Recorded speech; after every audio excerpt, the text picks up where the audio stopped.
Yo BBC Gahuzamiryango ivugira i Londres kuri metero 19, 25, 31 na 41. Ivugira ku mirongo ya FM mu karere k'ibiyaga bigari no kuri interineti kuri bbcgahuza.com.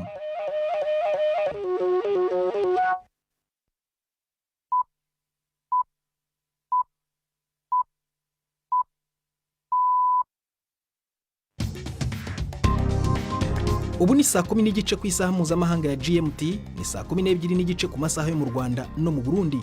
Muri studio muri kumwe na Prudence Ngiyumva. Weriweho uteze amatwi BBC Gahuzamiryango aho uri hose ku isi, ikaze kuri radio, kuri Facebook live ndetse no ku mirongo migufi ya shortwave. Dore ingingo z'ingenzi z'amakuru turambura mu kanya kuri uyu wa mbere tariki 9 z'ukwa gatatu 2020. Abategetsi muri Sudani batangije iperereza rigamije kumenya icyateye igerageza ryo kwica minisitiri w'intebe Abdallah Hamdok mu gitondo cyo kuri uyu wa mbere. Mu Rwanda muhanzi w'indirimbo zihimbaza Imana aravuga ko yahombye miliyoni 30 z'amafaranga y'amanyarwanda mu mpera z'icyumweru nyuma y'uko ibikorwa bye by'igitaramo cy'indirimbo yari yateguye byahagaritswe n'ubutegetsi byagitaraganya, ariko na n'ubu ngo arakibaza impamvu yabiteye. Ejo habaye imipira, ejo habaye ibirori by'umunsi w'abari n'abategarugori, kindi ejo baraseza abantu bagiye mu nsengero zitandukanye, abandi bajya mu masoko, kuki igitaramo cyacu ari cyo gihagaritswe. Mu Rwanda kandi ubutegetsi bwatangaje ko imiryango isaga 1500 igomba kwimurwa mu duce dushobora kuzaharguzwa n'imvura iri imbere ikomeye iteganywa kugwa mu gihugu. Ni bande bazarebwa n'icyo cyemezo? Uhereye hari amazi bahavuze ku Murindi murenge wa Nyarugunga, za Rwampara, hari hirya muri za Kangondo zombi, Kibiraro, kugenda tureba amazu specifically ari mu kaga. Ntibibagirwe n'imikino muri aya makuru ayobowe na Mark Niyonkuru.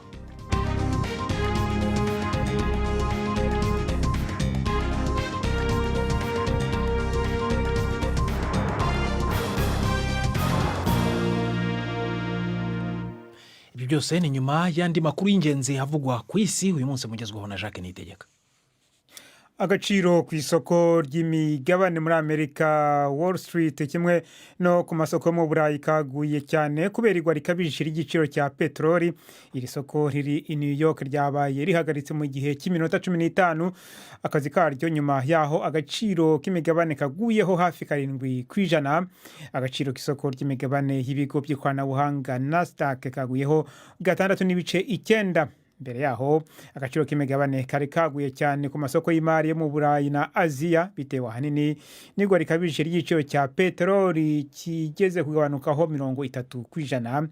Byari bikurikiye icyemezo cya Arabia Saudite cyo kongera urugero rwa petroli icuruza no kugabanyiriza igiciro abayigura. Ni inkuru ya Andrew Walker mugezweho na Fenega Kwaya. Impamvu y'ingenzi ya kuno kugwa kw'ibiciro bya peteroli ni icyorezo cya corona n'ingaruka z'ingamba zishyirwaho mu kugerageza kugikumira birimo kugira ku bikorwa by'ubucuruzi. Cyatumye peteroli igwa ikagabanuka, kandi mu cyumweru gishize itsinda ry'ibihugu bicukura kandi bikagurisha peteroli byabiganiriyeho, ariko binanirwa kumvikana ku kuntu byagabanya peteroli icukurwa kugira ngo igiciro cyayo kidakomeza kugwa. Arabia Saudite yafashe icyemezo yonyine mu mpera z'iki cyumweru gishize cyo kongera peteroli yayo, maze bituma igiciro kigwa cyane. Ibyo nabyo byatumye agaciro k'imigabane kagwa ku masoko mpuzamahanga y'imari. Ariko hari n'izindi mpamvu za kuno kugwa, zirimo ingamba nshyashya zikaze Ubutaliyani bwafashe mu kugerageza gukumira icyorezo cya coronavirus. Agaciro k'imigabane ku isoko rya Milani hari igihe kagabanutseho ibice 10%.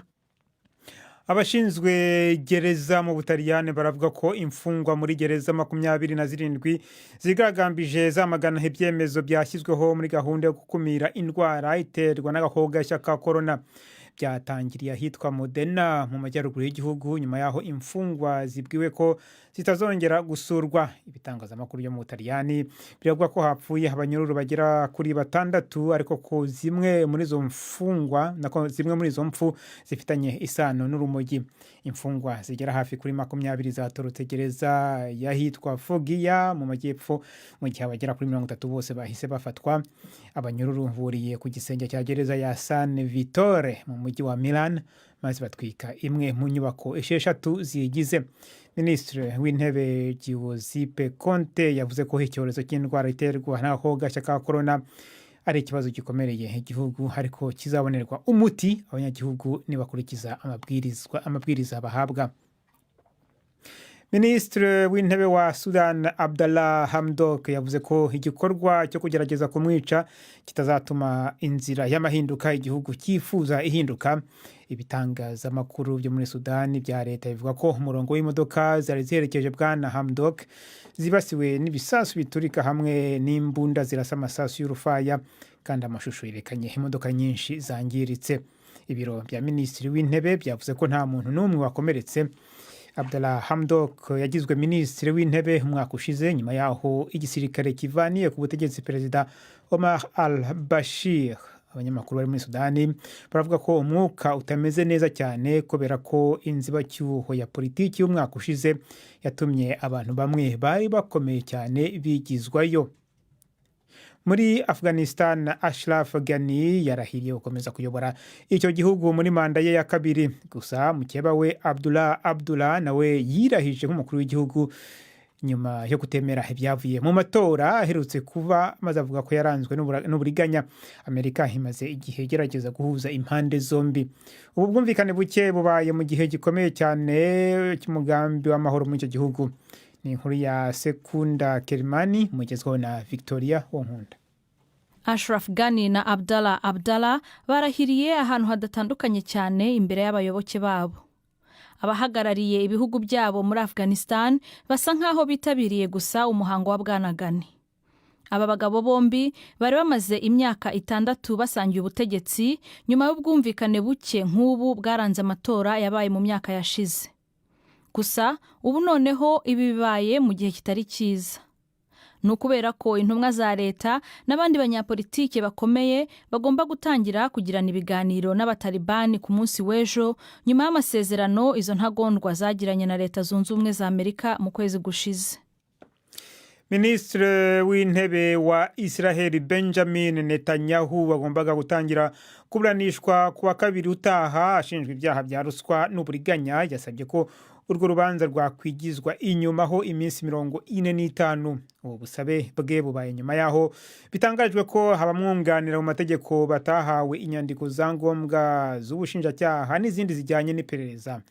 Bwana Netanyahu hashinjwa ibyaha bya ruswa, uburiganya no gutatira icyizere cy'abanyagihugu. Ibi byose arabihakana. Ibi bibaye mu gihe arimo kugerageza gushyiraho leta nshya kubera ko yaba we cyangwa se mukeba we Benny Gantz batari babasha kubona ababashyigikira bahagije mu nteko nshingamategeko ya Israel kugira ngo babe bashyiraho leta ifite ubwiganze. Abategetsi bo muri Zimbabwe ku nshuro ya mbere bategetse ko kwiga ari itegeko kugeza ku myaka 16 y'amavuko. Bigereranywa ko mu duce tumwe tw'igihugu abana babarirwa kuri 20% bata ishuri. Ibintu byarushijeho kumera nabi muri kino gihe, ubukungu bwifashe nabi cyane kubera ko ababyeyi benshi ikibashishikaje cyane ari uko babona amaramuko. Iri tegeko rishya rivuga ko ari icyaha kwirukana umwana w'umunyeshuri kubera kutishyura amafaranga y'ishuri cyangwa gutwara inda. Ababyeyi nabo bashobora gufungwa baramutse babushije umwana kujya ku ishuri. Urakoze Jacques kuri ayo makuru ya BBC. Nagiye kuvuga ngo kuri ayo mategeko ya Zimbabwe.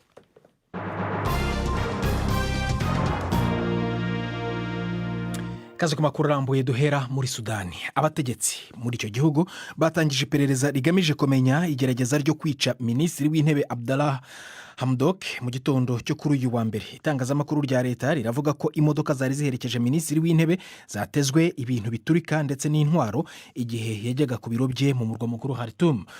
Bwana Hamdok yatangaje ariko ko ngo ari mutaraga. Inkuru ya Ferdinand Omondi murayumva mu ijwi rya Marike niyo nkuru.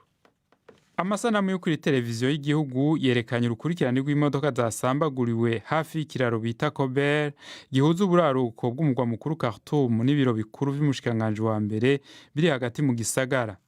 Inteko zijeje umutekano ziracungereye aho hantu mu gihe amatohoza ajanye n'ico gitero yatanguye. Umushikanganje wa mbere yishuye ku rubuga ngurukana bumenyi rwa Twitter aho yivugiye ko akomeye kandi afise amagara meza. Yavuze ko ivyashitse uyu munsi bitazobangamira ibikorwa vya leta mfata kibanza ya Sudani. igihugu ca Sudani kiri mu bibazo by'ubutunzi bikomeye cagumyemwo n'inyuma yo kubogoza ku butegetsi wahoze ari umukuru w'igihugu Omar el-Bashir mu kwezi kwa kane k'umwaka uheze. Abdallah Hamdok niwe arongoye leta vy'imfatakibanza yavuye mu masezerano yo gusangira ubutegetsi hagati y'imigwi y'abasivile n'igisirikare. Ukugwa ko kwicwa kwa Hamdok ni nk'icibutso c'uko umutekano muri Sudani uhindagurika akanya ku kanya. Tujye mu Rwanda aho ikigo gishinzwe iteganyagihe kigabisha ko mu gihugu imvura izakomeza kugwa ari nyinshi cyane kugeza mu kwezi kwa gatanu k'uyu mwaka, ndetse ngo hakaba hari aho izagira ingaruka zikomeye ku nyubako cyane cyane izubatse mu duce dufatwa nk'amanegeka. Umujyi wa Kigali n'uburengerazuba bw'igihugu niho havugwa igipimo cyo hejuru cy'imvura ishobora guhitana n'ubuzima bw'abantu mu gihe hatabayeho kwitegura guhagije. Minisiteri y'ubutegetsi bw'igihugu yatangarije ibingibi mu kiganiro n'abanyamakuru ko mu miryango isaga 1500 igomba kwimurwa mu duce dushobora kuzahazwa n'iyi mvura, cyane cyane abatuye hafi y'ibishanga n'ahandi hamanegeka. Inkuru irambuye tubaza umunyamakuru wacu i Kigali Jean Claude Mwambutsa. Mu kiganiro n'abanyamakuru cyatanzwe na Minisitiri w'ubutegetsi bw'igihugu ushinzwe ibikorwa by'ubutabazi ndetse na bamwe mu bayobozi b'ibigo bikomeye, hibanzwe cyane ku mvura nyinshi ikomeje kugwa mu gihugu n'ingaruka igira cyane cyane ku buzima bw'abantu. By'umwihariko ikigo gishinzwe iteganyagihe cyatanze impuruza gisaba abantu gukomeza kwitwararika. Umuyobozi w'ikigo Bwana Aimable Gahigi yavuze ko abantu bagomba kwitegura imvura nyinshi mu mezi abiri ari imbere. Aho umujyi wa Kigali n'akarere ka Gicumbi, Rwamagana, Kayonza na Nyagatare hamwe n'iki gice cy'amajyaruguru none n'aka gace ko kwishyamba, muri ukwezi kwa gatatu haraniho hateganijwe imvura nyinshi ugereranije n'ahandi mu gihugu. Mu Rugaryi umujyi wagize imvura nyinshi, uno mu mvura iteganijwe muri ukwezi kwa gatatu naho mu mujyi harimo imvura nyinshi. Ingaruka cyane zishingiye ku kuba mu Rugaryi tutarabonye rya zuba twari tumenyereye. Minisiteri ishinzwe ibikorwa by'ubutabazi ivuga ko iyi nkuru atari nziza, dore ko n'imvura yari isanzwe igwa yari imaze gushegesha igihugu. Mu mezi 3 ashize yonyine abantu 60 barapfuye bazize ingaruka z'imvura nyinshi. Amazu asaga 900 arasenyuka burundu, mu gihe hegitari 2000 z'imyaka zakukumbwe n'amazi. Nubwo imibare ireba igihugu cyose, impungenge nyinshi ziri mu mujyi wa Kigali. Ubuyobozi bw'umujyi wa Kigali buvuga ko imiryango ikabakaba 6,000 yamaze gukurwa mu manegeka cyane cyane mu duce tw'ibishanga mu guteganya ingaruka zaturuka kuri iyi mvura yindi iteganywa. Umuyobozi w'umujyi wa Kigali Bwana Prudence Rubingisa avuga ko imiryango isaga 1500 igomba kwimurwa haherewe ku duce avuga ko duteye impungenge kurusha utundi. Uhereye hariya amazi bahavuze hariya ku murindi murenge wa Nyarugunga, za Rwampara, hari hirya muri za Kangondo zombi, Kibiraro, n'ahantu tureba ko harimo risks kugenda tureba amazu specifically ari mu kaga. Kimwe no kuba maze kwimurwa ku ngufu, ikibazo cy'ingurane gishobora kongera kwigaragaza. Umuyobozi w'umujyi wa Kigali yemera ko hari abazimurwa nyamara bari barahawe ibyangombwa byo kubaka byemewe n'amategeko, gusa akavuga ko aya ari amakosa yabaye, none se aba bategereze kuzashumbushwa. Minisitiri w'ubutegetsi bw'igihugu Anastaze Shyaka ku buryo buteruye asa n'ubakurira inzira ku murima. Ugiye kubaka ahantu ibitaro, umuntu yari kubiteye akantu k'akabira, ugiye kuhaca umuhanda, ugomba kumuha ingurane kuko urashaka kuhashyira ibikorwa gifitiye inyungu rusange abaturage. Ariko aha ntabwo numva ko ahantu hari igishanga dushakira inzira y'amazi kugira ngo tuve mu biza, ayo mazi yaje akabibatura. Ntabwo nzi ko twavuga ngo nihagire uduha iyo ngurane. Icyo twifuza rero nka leta ibanze, icyo dushyira imbere ni ubutabazi. Kuva igikorwa cyo kwimura aba bantu ku ngufu ku mpamvu z'uko batuye mu bishanga cyangwa mu manegeka cyatangira mu mezi 5 ashize, amazu menshi yarasenywe ndetse hakaba hari n'uduce twamaze guhanagurwa burundu. Ahakozweho cyane ni nk'ahitwa Kiruhura, Gatsata, Nyabugogo n'ahandi, hose hakaba ari mu nkengero z'umujyi wa Kigali. Jean Claude Mwambutsa, BBC Gahuzamiryango i Kigali. Tugume mu Rwanda. Umuhanzi w'indirimbo zihimbaza Imana akaba n'umunyamakuru Kayiranga Melchior aravuga ko yarayahombye miliyoni 30 mu mpera z'icyumweru nyuma y'uko ibikorwa bye by'igitaramo cy'indirimbo byahagaritswe igitaraganya n'ubutegetsi. Bwana Kayiranga usanzwe aririmba akaba n'umuyobozi w'ikinyamakuru bwiza.com cyo ku rubuga rwa interinete avuga ko yategetswe n'inzego z'umutekano guhagarika igitaramo yari yateguriye mu murwa mukuru Kigali ejo hashize kandi nta mpamvu yahawe. igitaramo cyari cyiswe ikirenga mu bahanzi cyari kigamije ngo gushimira abahanzi bakoresheje ubuhanzi bwabo mu guteza imbere umuco nyarwanda kandi yari afite ibyangombwa yahawe n'ubutegetsi. Navuganye na Kayiranga ntangira mubaza impamvu yari yateguye iki gitaramo. Ubundi igitaramo cyacu cyari igitaramo gishingiye ku muco, twari twakise ikirenga mu bahanzi. Twari uburyo bwo gushimira umuhanzi wagize uruhare mu kwamamaza umuco w'u Rwanda no kuwuririmbamo. Ahanini dushaka gushimira abahanzi bakiriho, ahanini nanone ari uguha imbaraga abana bakiri batoya baririmba, bari kuzamuka mu bintu bijyanye n'umuco mu ndirimbo za gakondo. Wowe usanzwe uririmba indirimbo zihimbaza Imana, mwari guhemba abantu baririmba indirimbo zijyanye n'iyobokamana cyangwa n'indirimbo muri rusange ariko zirimbye mu Kinyarwanda? Indirimbo ziri mu njyana y'Ikinyarwanda zifite ubutumwa bushingiye kubaka abantu, kubabwira ibijyanye n'amateka y'igihugu. Aba ari indirimbo zivuga ku muco w'abantu runaka. Kuba ndirimba indirimbo zihimbaza Imana ntabwo bivuze ko ntagira umuco. Nk'umuhanzi twari tugiye guheraho, Kayirebwa ni umuhanzi ufite indirimbo ziri mu Kinyarwanda kandi hari n'iziririmba mu njyana zacu tuzi z'Abanyarwanda z'ikinimba, imishaya, iyo twita imishaya.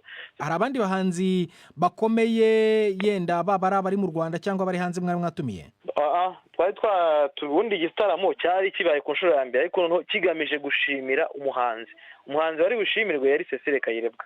Yari agomba guherekezwa n'abahanzi nanone b'Abanyarwanda. Abahanzi barimo Maria Yohana, barimo Muyango, barimo Mani Marite, Karalise Karasira, barimo Jules Sentore, barimo n'itorero ndangamuco ryitwa Ibihame by'Imana, harimo n'irindi torero ry'abantu bacuranga inanga, ibikoresho nyine bya gakondo byacu bitwa ababeramuco. None byagenze gute rero kugira ngo icyo gitaramo gisubikwe ntikibe? Natwe ni ibintu byadutunguye kuko twabimenye ku munota wa nyuma, twabimenye deja twamaze kurangiza kwesitara ibyuma. Sale twari twarayishyuye kera kuko sale twayishyuye mu kwezi kwa mbere. Twari dufite urwandiko rutwemerera gukora iki gitaramo, twaruhawe mu kwezi kwa mbere ku itariki 21. Mwaruhawe nande? Twaruhawe n'umujyi wa Kigali. Bigeze rero mu masaa 7 nibwo polisi yabujije abantu kwinjira, harimo bari baje muri timu. Mu masaa 7 ku munsi w'ejo hashize nyine ku cyumweru. Ku munsi w'ejo hashize. Ariko polisi kavuga ngo yahawe amabwiriza yuko tutagomba gukora igitaramo. Twayibwa se ufite icyemezo kigaragaza ayo mabwiriza wahawe nande? Polisi nayahawe n'abantu bankoresha.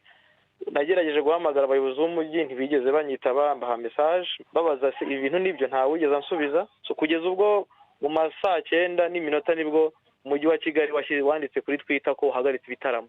Mu mpamvu bababwiye bahagaritse icyo gitaramo ntago bababwiye ko wenda ari ukubera kwirinda icyorezo cya coronavirus? Icyo nawubwira cyo ubutumwa nabonye kuri Twitter nkuko nawe wabona. Ushobora kwibaza impamvu igitaramo cyacu cyahagaritswe kandi ejo habaye imipira, ejo habaye ibirori by'umunsi w'abari n'abategarugori ahantu henshi hatandukanye.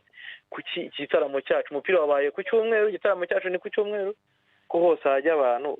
Ikindi ejo baraseza abantu bagiye mu nsengero zitandukanye, abandi bajya mu masoko.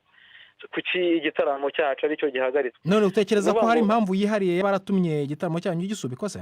Kugeza ubu ntayo tuzi ariko turakibaza impamvu byatubayeho. Ubwo igihombo mwagizemo ni ikihe kingana iki? Ubundi igitaramo cyacu cyari gifite budget ya miliyoni 30. Ubwo bivuze ko igihombo dufite kingana na miliyoni 30 none utabariyemo imbaraga twakoresheje kuva mu mezi anashize. Buri wese aho yirukankaga tujya gutumira abantu, tujya kubwira abayobozi, aho manama twakoze. Uvuga ngo muri make twese twaritse akazi. Nakubwiye ngo genda umunyamakuru, umuyobozi w'igitangazamakuru bwiza.com, dutegereje nyine ikigomba gukurikiraho. Nta kundi nyine numva twabigenza pe. Kayiranga Melchior twavuganaga ari mu murwa mukuru Kigali. Twashatse kumenya icyo ubutegetsi bw'umujyi wa Kigali buvuga kuri iki kibazo ariko ntabwo turashobora kugira uwo tuvugana. Turacyakomeza kugerageza. Iyi ni BBC Gahuzamiryango, urayumva kandi no kuri Kisoro FM muri Uganda ndetse no kuri bbcgahuza.com. Ugiye kuri Facebook watwumva unatureba, jya kuri Facebook ushakishe BBC Gahuza. Saa moya 12 mu Rwanda no mu Burundi. Wabuzi akamaro k'amahembe y'inka usibye kuba aranga inka nyine, urabyumva mu kanya.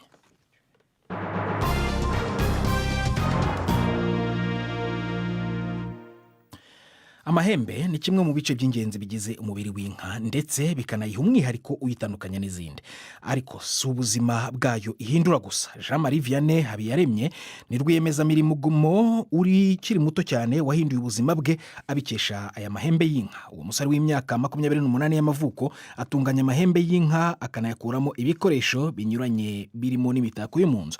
Umunyamakuru wa BBC Yves Bucyana yaramusuye amubaza uko yabitangiye n'uko abigenza, adutegurira inkuru. iri ni ihembe, ni ukuvuga ngo aka ni agahembe turayategura ukabona ateguye neza cyane rwose, aba ari umutako mwiza wo muri ofisi. Ku ruganda ruto rutunganyirizwamo amahembe y'inka rwa Cow Horns Rwanda, Jean Marie Vianney Habiyaremye aragenda asobanurira uburyo batunganya ihembe kugeza rivuyemo ibikoresho bitandukanye. Urugero nk'iyo dushaka gukora nk'aka gasahani, rero ikintu kidufasha ni kiriya gifashi, dufata vidange tukayicana igashyuha tugashyiramo ihembe, none ririya hembe iyo tuyishyizemo riroroha, iyo rimaze koroha turarirambura n'intoki ariko tugahita turishyira mu gifashi kugira ritaza kugaruka kigafata cyane bitewe na forume dushaka gukora. Mu ihembe ry'inka bashobora gukoramo ibikombe, amaherena n'indi mitako yaba iyambarwa n'abantu cyangwa se iyo mu ngo n'ibindi. Kuri we ngo gutekereza ko yahindura ubuzima yari arimo akagera ku rwego ariho ubu byari inzozi zikomeye. Naje naye Kigali nyine nje gushaka akazi ndakabura, nkabuze ntangira nyine mfata umwanzuro wo kuba mu muhanda kubera ko i Kigali nawe umuntu nari mfite yo muri famille nawe kasi nashaka gusubira mu rugo, ntangira kuba mu muhanda. Amahirwe nagize namazemo amezi ane yonyine, nje n'abandi bana twabanaga mu muhanda tuzagura n'umuyapani kazi yari umuvolonteri hano mu Rwanda, hari ikigo yakoragamo, noneho aratubwira ni bande bashaka kwiga imyuga. None aravuga atangira kutwigisha ibintu byo gutunganya amahembe y'inka, yari abiziwe cyane. Ibyo yigishijwe byo gutunganya amahembe yaje kubigira umwuga n'akazi ke ka buri munsi. Ubu akaba afite urwego avuga ko amaze kugeraho. Nkurikije aho nahereye, niba nahereye ku 17,000 nkaba naraguze ahantu ha 6,000 narayakuye mu nyungu, wenda nkaba ndimo kurwana no kuhubaka neza, ngubwo urumva nawe nabyo bizagera nko miliyoni wenda 13 gutyo. Maze gushyiraho 3 kuno ngenda no bakagace gace, urumva miliyoni 9. Urumva amamashini narongereye cyane, amamashini ari mu gaciro ka miliyoni 3 gutyo. Bese ubu ngubu bigeza no ku miliyoni 12 gutyo hafi aho ngaho. Ubwo rero nkaba mbona mu myaka 3 maze nkora n'abakozi mfite nyine dukorana munsi ku munsi, bakabona imishahara yabo neza, nta byo kubabwira ngo ejo bundi, twese bidutunze tubayeho kandi neza. Mbona nta makosa menshi nayo nakora muri business. Nubwo bimeze gutya ariko ngo hari zimwe mu mbogamizi ahura nazo mu kazi ke ka buri munsi. Ni ibibazo by'amamashini yabadahagije cyangwa zitari moderne cyane. Urugero nk'ubu imashini dukoresha n'ubundi ni zituma dukora ariko dukoresha intoki, kandi hari imashini zihari zishobora gukora zikata amahembe tudakoresheje intoki cyangwa ziyashushanyaho engraving machine, ariko arizo zibyikoreye gusa. Rero zirazi bikora mu gihe gitoya. Ibyo ngo byiyongeraho ikibazo cyo kubura amasoko yo kugurishirizaho ibihangano byabo, cyane cyane amasoko yo hanze y'u Rwanda. Yves Bucyana, BBC. Urakoze Yves Bucyana. Katuve mu Rwanda tujye mu Butaliyani. Imyivumbagatanyo yadutse mu magereza aho mu Butaliyani isembuwe no kwamagana ibyemezo byo guhashya icyorezo cya coronavirus. Itangazamakuru ryo mu Butaliyani riravuga ko abantu 6 bapfiriye muri gereza ya Modena mu majyaruguru y'igihugu, nubwo zimwe mu mfu zabo zari zishingiye ku biyobyabwenge. Nkuru ya Mike Sanders muri yumva mu ijwi rya Felenga Kwaya. Kubona Abataliyani babarirwa muri miliyoni 16 bafatirwa ingamba zikaze kubera icyorezo cya coronavirus ntibitangaje kubona bamwe bivumbura.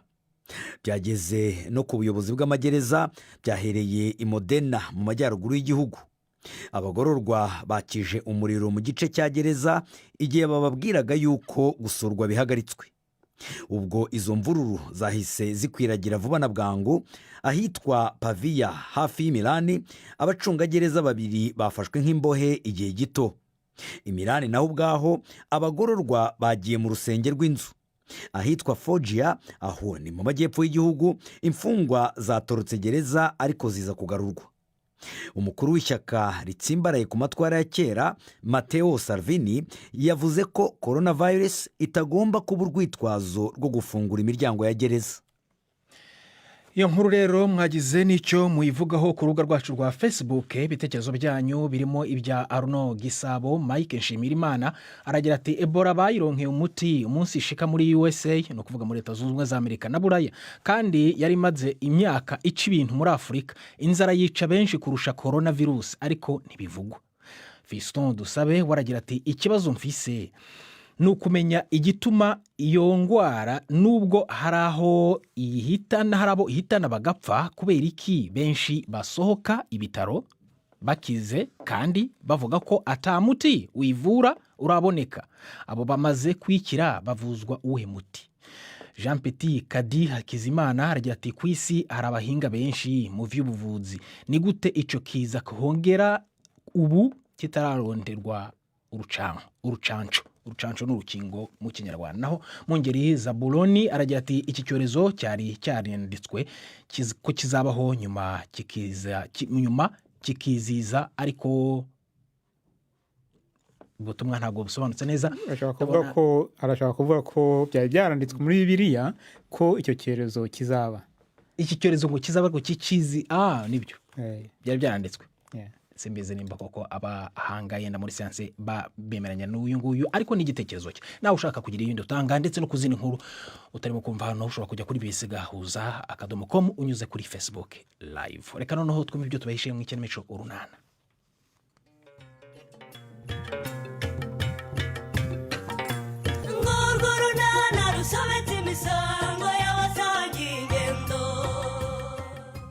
Mu kiganiro Urunana cyo kuri wa kabiri twabateguriye icyo nzi cyo nimukomeza gusigurira mukobwa wanyu mu rugo rwanyu ni akazi kanyu. Uhuye mukobwa mama, hari undi mugira se utari Norini? Norini inzu yanyu yayihinduyeho hoteli, mupfa kurenga irembo gusa abagabo bakayinjira. Kwiki? Yego. Uyu mukabiriza mukecuru ko Norine dusanga yakoze akazi ke neza se, ubwo byaba bimeze bityo agakora ryari? Icyo mfa namwe mugira icyizere kidashoboka. Oya mukecuru, Norine tumana igihe kirekire rwose turamuzi. Ni 12:45 kuri BBC. Isango n'ejo hano kuri BBC Gahuzamiryango. Reka noneho ariko duhe ijambo Jean Claude Mwambutsa mu mikino. Imikino kuri BBC Gahuzamiryango. Mwiriwe neza nshuti za BBC, duhe ikiganiro cyacu mu mukino wo gusiganwa mu mamodoka mu irushanwa riteganijwe kubera mu majyaruguru y'igihugu mu karere ka Rulindo. Iri rikaba ari ryo rizatangiza umwaka w'imikino. Iri rushanwa riteganijwe kunyura mu duce twa Kinihira, Kinzuzi, Tumba ndetse n'umusozi wa Tare uzasorezwaho. Ni irushanwa riteganijwe ku itariki 21 rikazanyura hareshya na kilometero 259 n'ibice 7. Abategura irushanwa bavuga ko rizitabirwa n'imodoka zivuye mu Rwanda no mu mahanga, ariko uretse Uburundi nta kindi gihugu cyamenyekana kizohereza imodoka. Tukiri mu Rwanda ariko noneho mu mupira w'amaguru, ikipe ya APR FC ikomeje kuyobora urutonde rwa shampiyona ishigaje iminsi 8 ngo isozwe nyuma yo kunyagira Mukura Victory Sport yisanze ku kibuga cyayo ibitego 4-0. Rayon Sport nayo yagumye ku mwanya wa kabiri n'amanota 47, ishoboye gutsinda Musanze ibitego 2-1. Police FC iracyari ya gatatu, cyakora irasa n'igabanyirije amahirwe yo kuguma mu bahatanira igikombe cy'uyu mwaka nyuma yo gutsindwa na AS Kigali ibitego 2-0. Ku mwanya wa gatatu iracyafite amanota 43. Mu yindi mikino, Kiyovu Sport yatsinze itababariye Heroes ibitego 5-0, igera ku mwanya wa gatanu n'amanota 35.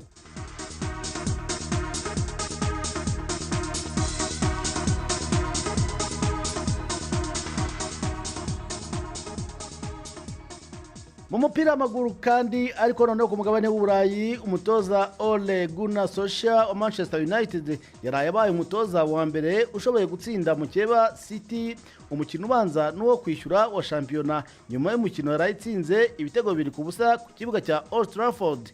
Muri uyu mukino City yihariye umupira ariko ntiyashobora kubibyaza umusaruro. City yagumye ku mwanya wa kabiri ariko irarushwa amanota 25 yose na Liverpool ya mbere, ibura intsinzi 2 zonyine ngo ihabwe igikombe mu gihe hasigaye imikino 9. Gutsinda mukeba inshuro 2 byaherukaga ubwo Alex Ferguson yaragitoza iyi kipe.